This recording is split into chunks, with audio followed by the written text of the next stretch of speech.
The transport ship shuddered as it broke through, the thick clouds surrounding Kepler 442c. Cadet. Hyun pressed his face against the small window and watched the alien moon's surface come into view. Dense green forest stretched as far as he could see.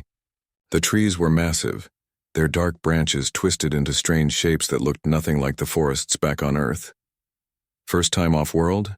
asked the cadet sitting next to him. The alien had blue scaly skin and yellow eyes that blinked sideways. Hyun nodded and extended his hand. "I'm Hyun. From Earth." The alien looked at the offered hand with confusion before carefully shaking it.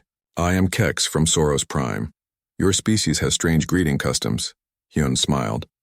"Where I come from, a handshake means you're not holding a weapon." "Interesting," Kex said.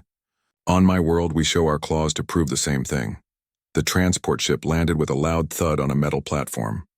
Through the window, Hyun could see a military base built into a clearing in the forest. Tall metal walls surrounded several gray buildings. Guard towers rose high above the walls, and Hyun could see armed soldiers watching the forest beyond. "Welcome to Omega Training Station," announced the pilot over the intercom. "Please gather your belongings and prepare for disembark.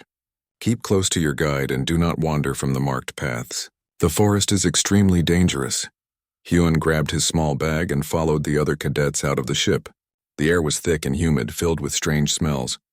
He could hear odd sounds coming from the forest, growls, screeches, and something that sounded like metal being scraped against stone. 23 cadets had arrived on the transport. Hyun counted 12 different alien species. There were the reptilian saurians like Kex with their blue-green scales and sharp teeth. A group of insect-like vespids buzzed nervously together, their wings making soft clicking sounds. 3 aquatic cetons wore special breathing masks that covered the gill slits on their necks. The rest were species Hyun had never seen before. Only 3 humans had made it to this training program. Besides Hyun, there was a tall girl named Ray with short black hair and a serious expression. The third human was a young man called Tae, who kept looking around nervously at all the alien technology. A massive figure approached their group. The alien stood nearly 3 meters tall with dark green scales and bright red eyes. Military insignia covered his black uniform, and a large energy weapon hung from his belt. "I am Captain Rox," the alien announced in a deep voice that made the ground seem to vibrate. "For the next 6 months, this base will be your home. Some of you will graduate and become soldiers in the Galactic Defense Corps. Others will fail and return to their homeworlds in shame. A few of you will not return at all." The cadets shifted nervously. Captain Rox's red eyes seemed to examine each of them individually. "This moon contains some of the most dangerous predators in known space," he continued. "We built this training facility here because if you can survive Kepler 442c, you can survive anywhere.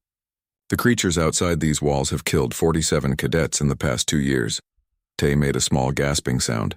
Ray remained perfectly still, but Hyun noticed her hands had formed into fists. Captain Rox began walking toward the main building, and the cadets followed in a tight group. The base perimeter extends exactly 500 meters in all directions. Beyond that line, you enter what we call the Death Zone. Nothing from this base ventures into the Death Zone without a full combat squad and heavy weapons. They passed through several security checkpoints. Each gate was guarded by soldiers wearing thick armor and carrying weapons that hummed with energy. Hyun noticed motion sensors, automated gun turrets, and force field generators positioned along the walls. "The local predators have adapted to hunt intelligent species," Captain Rox explained as they entered the main building. "They are not simple animals driven by hunger. These creatures plan their attacks, use tools, and work together in coordinated groups." The building's interior was sterile and cold. Their footsteps echoed down long metal corridors lined with doors. Other cadets from previous training groups hurried past them, all keeping their eyes down and moving quickly. "Your first lesson begins now," Captain Rox said, stopping in front of a large metal door. "You will learn about the threats that surround this base." The door slid open to reveal a briefing room with rows of chairs facing a large holographic display. The cadets filed in and took seats. Hyun found himself sitting between Kex and one of the vespids, whose name tag read Zil. Captain Rox activated the display, and a 3-dimensional image of the local forest appeared in the air above them. "Computer, show predator classification Alpha 7. The forest image changed to show a creature that made several cadets gasp. It looked like a cross between a wolf and a shadow, with fur that seemed to absorb light. Its eyes glowed white and its claws left trails of energy as it moved. "Shadow stalkers," Captain Rox announced. "They can phase in and out of solid matter for short periods. A pack of 6 killed 2 cadets last month during a routine patrol. The victims never saw them coming." The image changed to show flying creatures with razor-sharp wings and intelligent eyes. Razor wings hunt in flocks of 20 to 30 individuals. They coordinate their attacks using sonic communication. They can slice through standard armor with their wing edges. Tay was now visibly shaking. Several other cadets looked pale, even the ones whose species didn't normally change color when frightened. "Computer, show predator classification Alpha 1. The hologram displayed a massive creature that made even Captain Rox seem small. It stood on powerful legs and had arms ending in claws that glowed with deadly energy. Its face was covered in bony plates, and its small black eyes held unmistakable intelligence. "Void claws," Captain Rox said, his voice dropping to almost a whisper. "Adult specimens reach 4 meters in height. Their energy claws can cut through starship hull plating. They are solitary hunters, highly territorial and extremely intelligent. 3 void claws live in the forest around this base." The room was completely silent except for the quiet buzzing of Zill's wings. "These creatures have killed more sentient beings than any other predator species on record," Captain Rox continued. "They hunt not just for food, but apparently for sport. We have documented cases of void claws killing prey and leaving the bodies untouched." Hyun leaned forward slightly, studying the creature on the display. Something about it reminded him of the grizzly bears he had encountered during camping trips in the Canadian wilderness. The intelligent eyes, the powerful build, the way it carried itself with absolute confidence. "Any questions?" Captain Rox asked. One of the Saurian cadets raised a clawed hand. "Sir, how do we defend against creatures that can phase through walls or cut through our armor?" "You run," Captain Rox replied bluntly. "You run very fast and you hope they are not hungry. Your survival depends on avoiding contact with these predators entirely." Hyun raised his hand. Captain Rox's red eyes fixed on him. "Yes, human?" "Sir, has anyone tried studying their behavior patterns? Understanding when and why they hunt?" Captain Rox's expression darkened. "Cadet, these are apex predators that have evolved to kill species like us. There is nothing to understand except that they are deadly. Your job is to avoid them, not analyze them." "But sir," Hyun continued, "if they hunt for sport sometimes, that suggests complex motivation. Maybe there are ways to—" "Cadet Hyun," Captain Rox interrupted, his voice dangerous. "You have been on this base for exactly 37 minutes. Do not presume to question procedures that have kept us alive for 2 years." The room fell silent again. Hyun felt the stares of his fellow cadets and realized he had made a mistake. But something about these creatures fascinated him. They weren't just mindless killers. They were intelligent hunters with complex behaviors, just like the bears back home. "Your training begins tomorrow at dawn," Captain Rox announced. "Dismissed." As the cadets filed out of the briefing room, Kex walked beside Hyun. "That was unwise," the Saurian said quietly. "Captain Rox does not appreciate questions."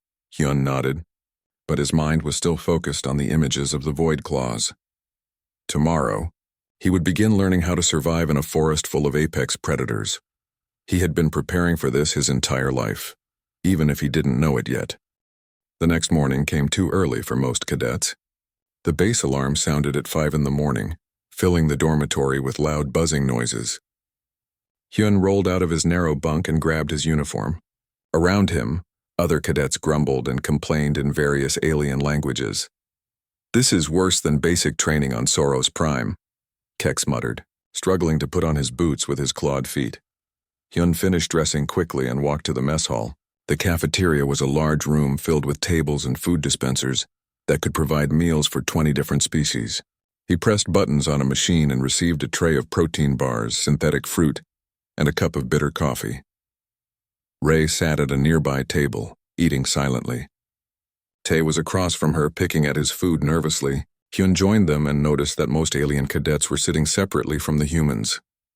"They think we're crazy," Ray said quietly, nodding toward a group of Vespids who kept staring at them. "Why?" Hyun asked. "Word spread about your questions yesterday," Tay said. "They're calling you the human who wants to study the monsters." Before Hyun could respond, a large Saurian cadet approached their table. He was bigger than Kex, with darker scales and scars across his snout. His name tag read Dex.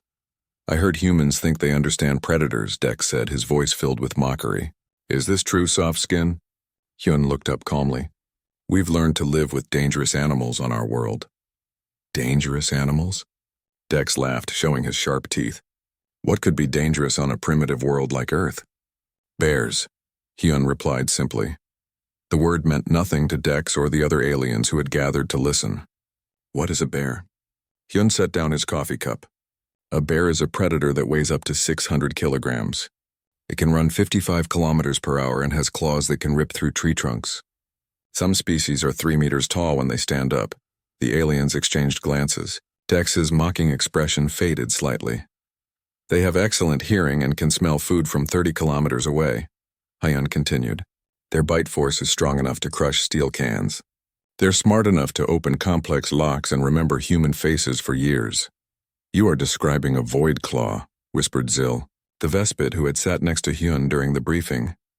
Bears are worse than void claws in some ways, Ray said, speaking for the first time. Void claws are solitary. Bears can work together. A mother bear with cubs will fight to the death to protect them. And humans live near these creatures? Asked another alien cadet.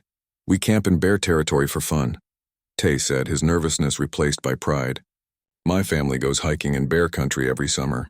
The mess hall had become very quiet.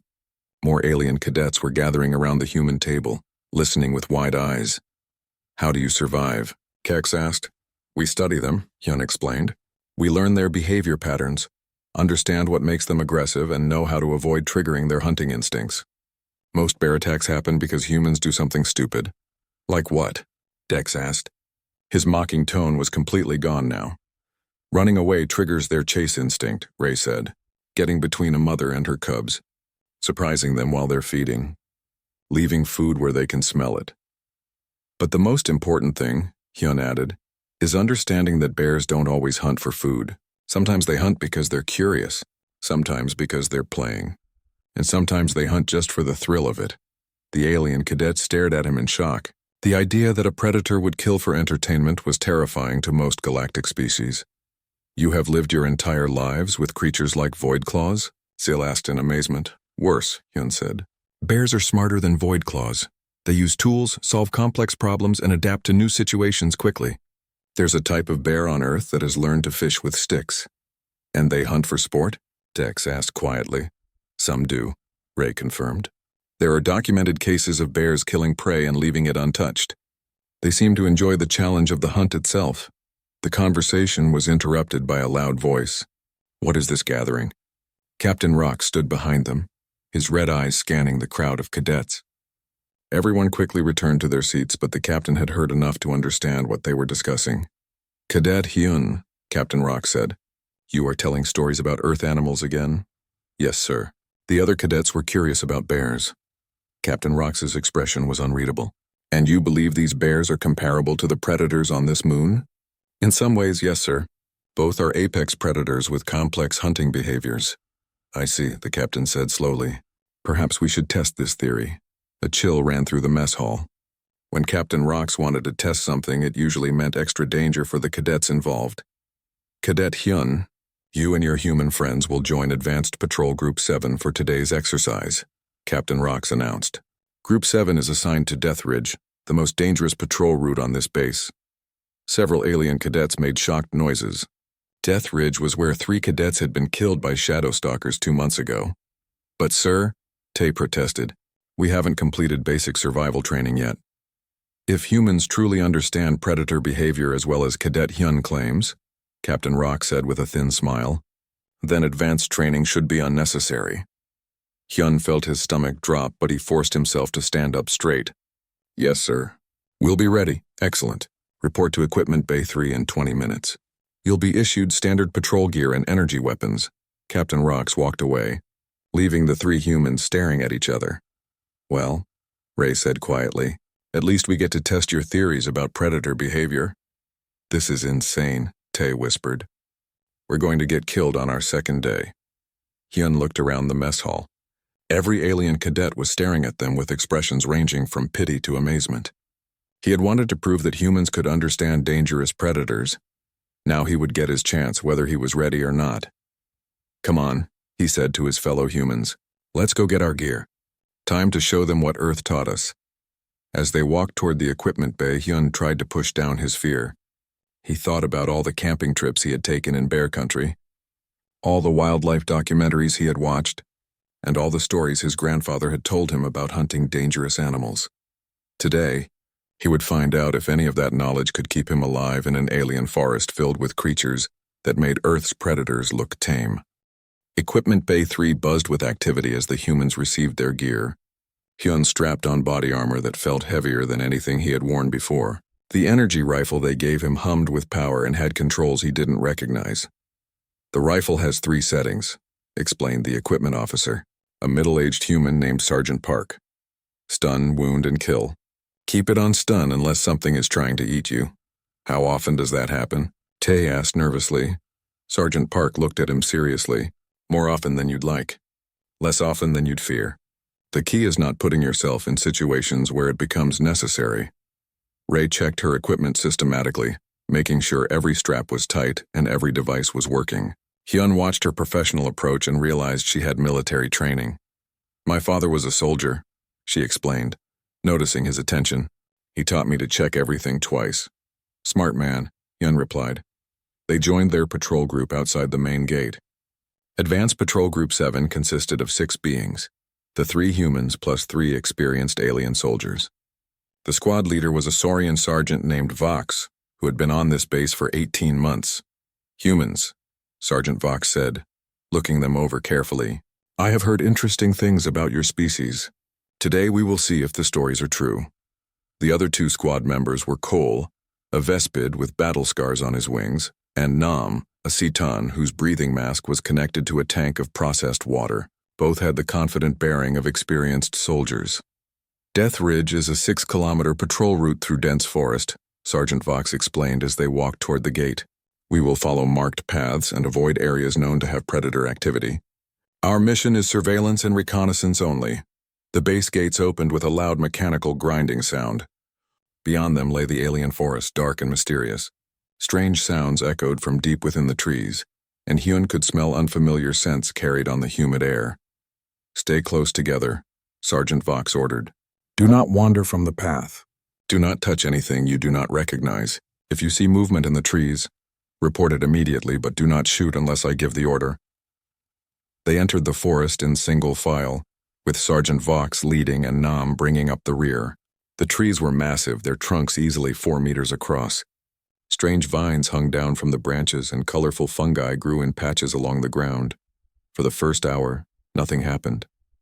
They walked along a narrow dirt path, checking in with the base every 15 minutes. Hyun began to relax slightly, thinking that maybe this patrol would be routine. Then Cole suddenly stopped flying and landed hard on the path. Movement. He buzzed quietly. 30 meters ahead, left side of the path, everyone froze. Sergeant Vox raised his rifle and activated his armor's sensor array. "I'm not reading anything on scanners." "That's not good," Nam said through his breathing mask. "If Cole sees something but the sensors don't, it's probably something that doesn't want to be detected." Hyun felt his heart start beating faster. He stared into the forest where Cole had pointed, trying to see what the Vespid had spotted with his compound eyes. At first, there was nothing. Just trees and shadows and the normal sounds of alien wildlife. Then something moved between the trunks and Hyun caught a glimpse of dark fur and glowing white eyes. "Shadow stalkers," Sergeant Vox whispered. "At least 3 of them. They're circling us." The creatures were almost invisible, their dark fur blending perfectly with the shadows between the trees. Only their eyes gave them away, floating like small white lights in the darkness. "Standard procedure," Sergeant Vox said quietly. "We back away slowly while maintaining visual contact. No sudden movements, no loud noises." They began moving backward along the path, keeping their rifles ready. The shadow stalkers matched their movement, staying roughly 30 meters away but clearly following them. "They're hunting us," Nam observed. "Not yet," Sergeant Vox replied. "They're deciding if we're worth the risk. Shadow stalkers prefer easy prey." Hyun watched the creatures carefully. They moved like wolves, but there was something different about their behavior. They seemed to be communicating with each other using subtle body language, coordinating their positions around the patrol group. How long can they phase? He asked quietly. Unknown, Sergeant Vox replied. Anywhere from a few seconds to several minutes. Why? They haven't phased since we spotted them. They're staying solid, so? So they're confident, Yun said, thinking out loud. They don't think they need to use their special ability to catch us. One of the shadow stalkers suddenly darted closer, moving from tree to tree with incredible speed. It stopped about 20 meters away and stared directly at Tay, who was the youngest and most nervous member of the group. It's testing us, Ray said quietly, seeing how we react to pressure. Just like wolves, Hyun murmured. The shadow stalker tilted its head, studying Tay with obvious intelligence. Then it did something unexpected. It phased out of existence for just a moment before reappearing in the same spot. Why did it do that? Cole asked. Hyun thought carefully. It's showing off, demonstrating its capabilities. This is still an evaluation, not an attack. Evaluation of what? Sergeant Vox demanded. Whether we're predators or prey. The largest shadow stalker, which had been hanging back behind the others, suddenly stepped into full view. It was bigger than the others, with more scars on its dark fur and eyes that seemed to burn with cold intelligence. This was clearly the pack leader, and it was making a decision about the patrol group. Nobody move, Hyun said urgently. Don't even breathe hard. Why? Nam asked. Because the alpha just showed itself. That means the evaluation is over and they're about to make their move. The pack leader stared at them for what felt like forever. Then it opened its mouth and made a sound unlike anything Hyun had ever heard. Part howl, part screech, part something that seemed to bypass his ears and speak directly to the fear centers of his brain. That's not good, Sergeant Vox said. No, Hyun agreed. That's very bad. The shadow stalkers began to move, flowing through the forest like liquid darkness. They were no longer evaluating. They were hunting. The shadow stalkers attacked with coordinated precision. Two flanked left while the third went right, forcing the patrol group into a tight defensive circle. Their phasing ability made them nearly impossible to track as they flickered in and out of solid existence. Fire at will, Sergeant Vox shouted. Energy blasts lit up the forest as the patrol group opened fire. Most shots passed harmlessly through empty air as the creatures phased to avoid them. When they did solidify, it was only for seconds at a time. Tay panicked and sprayed rifle fire wildly into the trees. I can't hit them. They keep disappearing. One shadow stalker materialized directly behind Nam and lunged at his breathing apparatus. The Satan spun around and fired point blank, the energy blast sending the creature tumbling backward, but two more immediately took its place, appearing from different directions. Hyun forced himself to stay calm and watch the pattern. The creatures could only phase for short periods before they needed to return to normal space to breathe and orient themselves. More importantly, they always materialized in predictable locations, places that gave them tactical advantages. They can't phase while they're moving fast, he called out. When they charge, they have to stay solid. A shadow stalker burst from behind a tree, rushing toward Ray with its claws extended. Hyun tracked its movement and fired just as it reached maximum speed. His energy blast caught the creature center mass, dropping it to the forest floor. Good shot, Sergeant Vox said. How did you know when to fire? Same principle as hunting rabbits in heavy brush, Hyun replied, scanning for the next target. You don't aim where they are. You aim where they have to be. The remaining shadow stalkers regrouped, their pack leader making tactical adjustments. They had lost one member, and their phasing advantage was compromised. After a few more minutes of careful stalking, they melted back into the forest and disappeared. Is it over? Tay asked, his hands shaking. For now, Sergeant Vox said. Shadow stalkers don't like extended fights. Too much risk, not enough reward. They continued their patrol with heightened alertness, but the rest of the route passed without incident. When they returned to base, word of the encounter had already spread.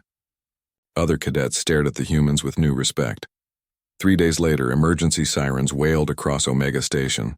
Captain Rox's voice boomed over the intercom system. All personnel to emergency stations. Code Black. Repeat, Code Black. A void claw has been sighted within the perimeter. Hyun ran to the observation deck and looked out over the base walls. In the distance, he could see something massive moving through the trees. It was heading directly toward the main gate. Everyone inside immediately, Captain Rox ordered. Seal all exterior doors. Activate defensive systems. The base's automated defenses came online with mechanical whirring sounds.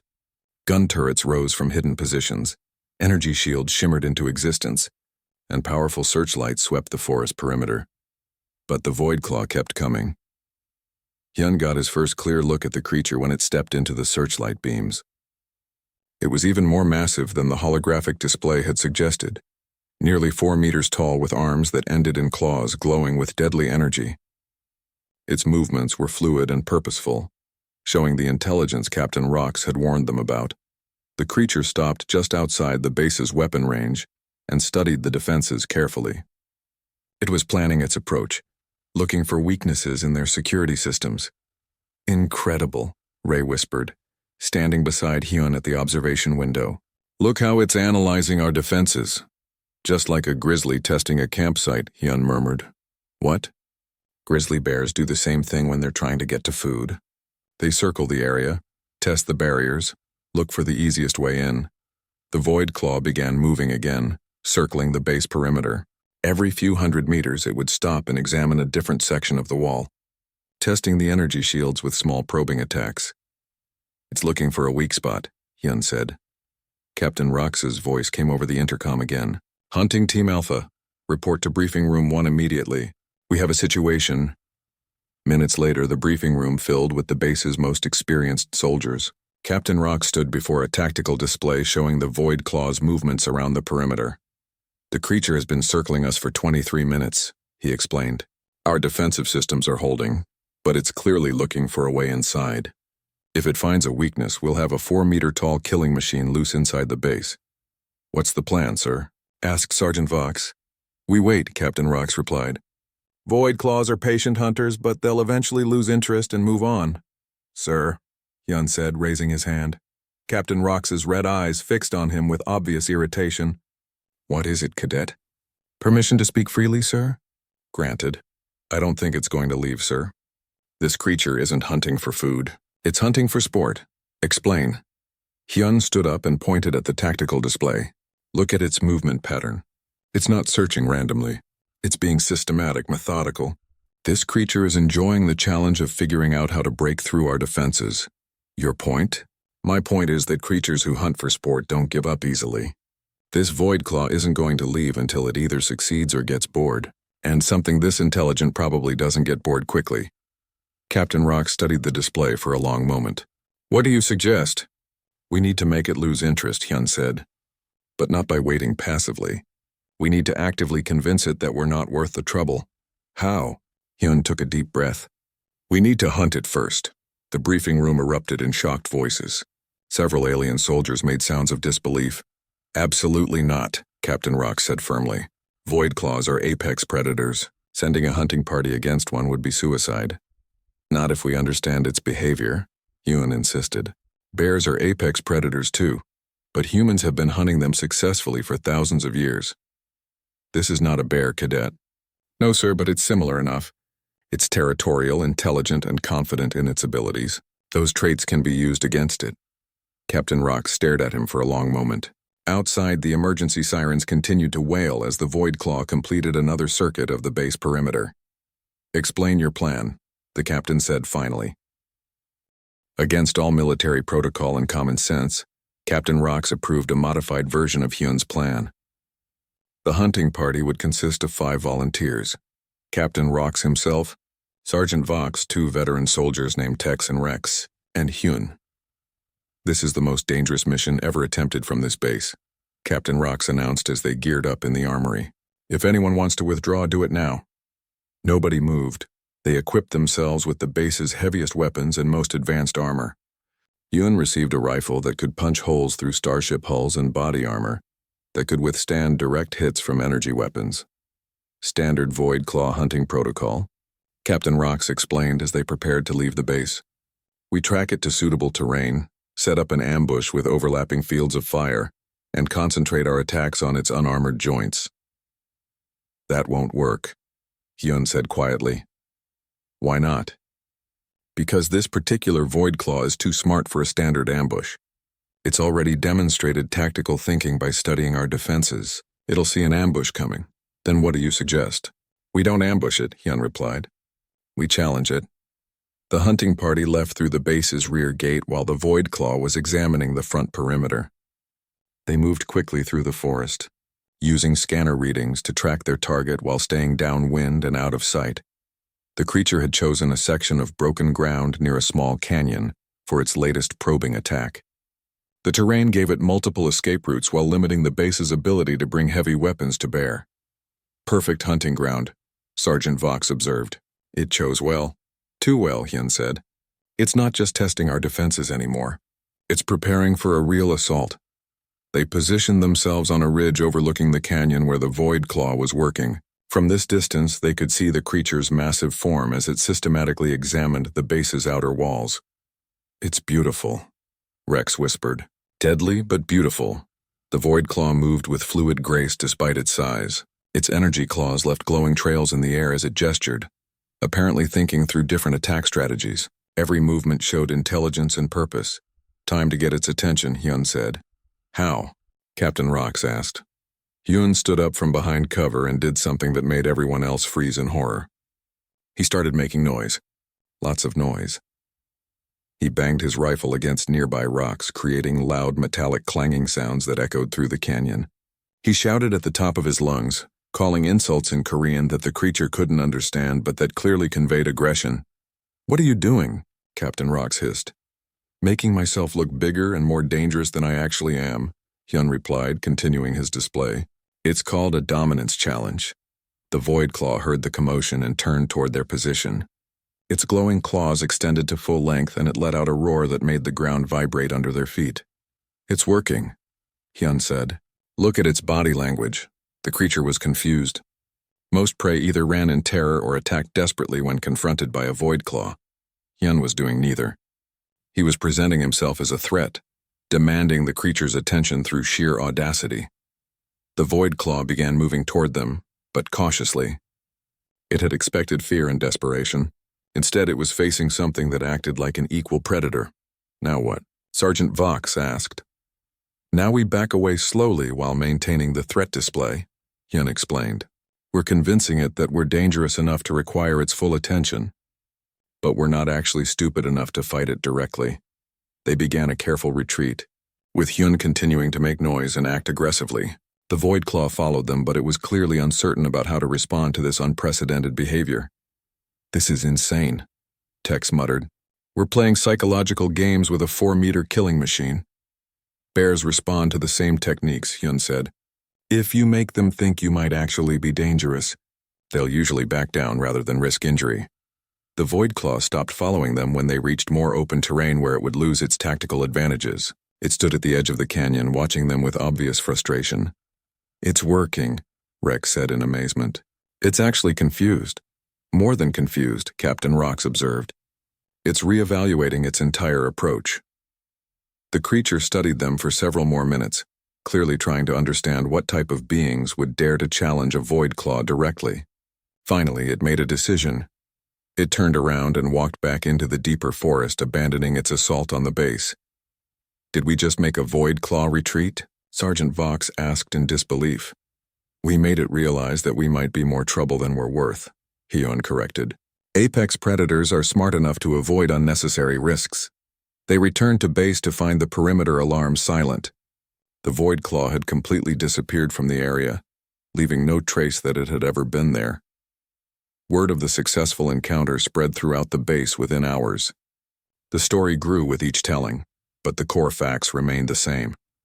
A human cadet had faced down a Void Claw using techniques developed for dealing with Earth bears. That evening, as Hyun wrote a message to his family, he reflected on the day's events. His grandfather had always said that understanding an animal's behavior was more important than having bigger weapons. Today, that wisdom had saved lives on an alien world, light years from Earth. News of the successful Void Claw encounter traveled beyond Omega Station. Within a week, military commanders from across the galaxy were requesting copies of the incident report. The idea that a human cadet had used primitive Earth knowledge to handle an apex predator was causing quite a stir. Captain Rox called Hyun to his office 3 days after the hunt. Sit down, Cadet, the captain said, his red eyes unreadable. We need to discuss your performance. Hyun sat carefully, unsure whether he was about to be praised or court-martialed. Your unconventional approach to the Void Claw situation has attracted attention from very high-ranking officials, Captain Rox continued. Some are calling it brilliant tactical thinking. Others are calling it reckless endangerment. What do you call it, sir? Captain Rox was quiet for a long moment. I call it educational, he said finally. You have taught me something important about making assumptions. He activated his desk display, showing footage from the hunting mission. Computer analysis of the Void Claw's behavior during your encounter shows clear signs of psychological confusion and tactical reassessment. The creature experienced something completely outside its known behavioral parameters. Bears react the same way when they encounter unexpected resistance, Hyun said. So you keep saying, Captain Rox replied. Which brings me to my question. How did a species that shares a planet with such dangerous predators ever develop beyond primitive survival? Hyun thought carefully about his answer. We learned to study them instead of just fearing them. Every dangerous animal on Earth has behavioral patterns that can be understood and predicted. Once you understand the pattern, you can find ways to coexist. Even with creatures that hunt for sport? Especially with those, Hyun said. The most dangerous predators are the intelligent ones. But intelligence can be reasoned with, even if the reasoning is different from ours. Captain Rox deactivated the display and leaned back in his chair. Cadet Hyun, I am reassigning you to advanced predator studies. You will work with our xenobiology team to develop new protocols for dealing with hostile wildlife. Thank you, sir. Don't thank me yet, Captain Rox warned. Your first assignment is to create a comprehensive behavioral analysis of all known predator species in this sector. I want to know if your Earth techniques can be applied to other dangerous creatures. Over the following months, Hyun worked with scientists and soldiers to study alien predators across dozens of worlds. He discovered that many of his grandfather's hunting wisdom applied surprisingly well to non-Earth species. Razorwings, for example, could be deterred using modified scare tactics that worked on Earthbirds. Shadowstalkers responded to territory-marking behaviors similar to those used with wolves. Even the massive bone crushers of Titan 7 had behavioral quirks that could be exploited by anyone who understood pack hunting dynamics. But the most important discovery came when Hyun was analyzing video footage of various predator attacks. He noticed that the most dangerous encounters always involved the same type of creature, intelligent hunters that killed beyond their immediate needs. They're not hunting for food or territory, he explained to Captain Rox during one briefing. They're hunting because they enjoy it. They hunt for the thrill of the challenge. Just like your Earth bears, Captain Rox said. Exactly like bears. And once you understand that motivation, you can predict their behavior. How? Creatures that hunt for sport are looking for interesting prey. They want a challenge. If you make yourself too easy, they'll kill you quickly and move on. If you make yourself too difficult, they'll find easier targets. But if you make yourself just difficult enough, they'll respect you as a worthy adversary, Hyun finished.